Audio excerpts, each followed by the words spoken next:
Have you got a large bank of those 45-minute videos that you created during COVID as voiceover presentations or live streamed classes that were recorded? You can reuse that content using CapCut to create bite-sized videos with each concept presented in a 4 to 6 minute video. By uploading that onto your blended learning platform and adding quiz questions or tasks for the students to do, they can engage with each video clip in a meaningful way. So let's see how CapCut can convert those long 45-minute voiceover PowerPoints into meaningful blended learning content for your students.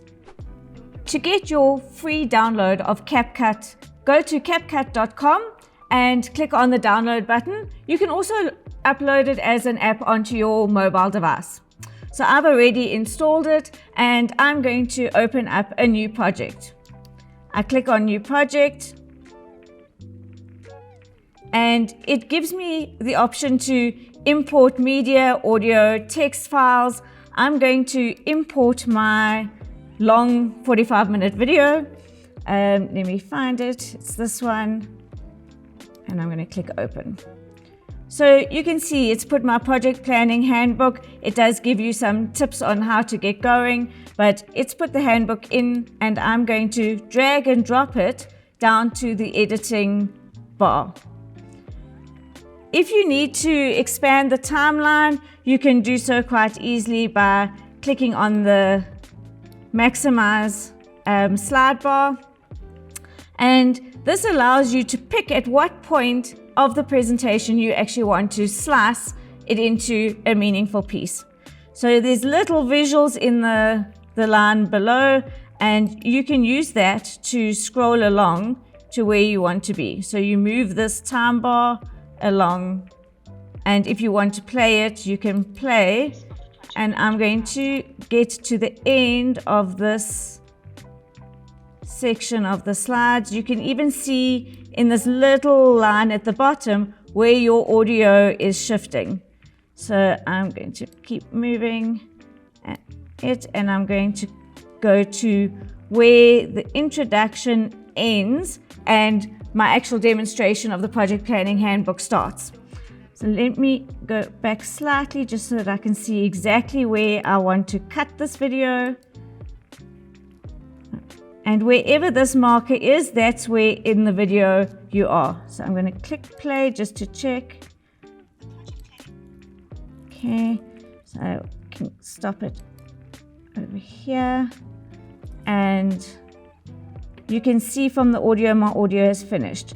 So I'm going to click on the cut. And what it's done by using this cut, you can see the little jagged edges means that anything on the outside of that is no longer part of the video. It's actually removed the end of the recording. And that gives me my first 2 minutes of video. So this is my introduction to the project planning handbook, and I can then save that as a new video. You can also add an image at the end. You can give a voiceover. You can even get it to create captions for you.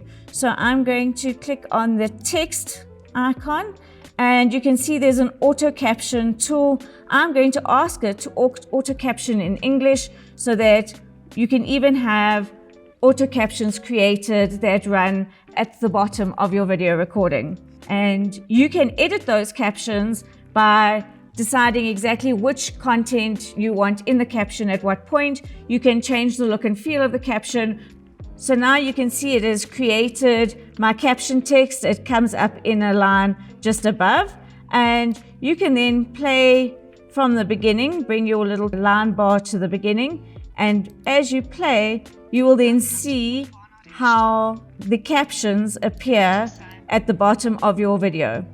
You can move where those captions appear by simply clicking on the caption and changing the location. It'll then, you can say apply to all, and it'll then move the captions for all of the sections across the entire length of the video. You then simply export your video at the top and create a new video file, and you can choose the format, name, and place you're going to use it. You then upload your video into your virtual learning environment and simply add a question or a task for the students to do so that they can ensure that they understand the content that you've captured in that clip. Once you've created your first video, you can then go and restart by selecting the next phase of your video. That way you have 4 to 6 minute video clips that you can put into your virtual learning environment and intersperse with active learning opportunities for the student, such as quiz questions or tasks that they have to do that reflect thinking opportunities within the content. So let's see if you can use CapCut to get those long 45-minute videos down to 3 to 4 minutes, and we'll bring you another app next week.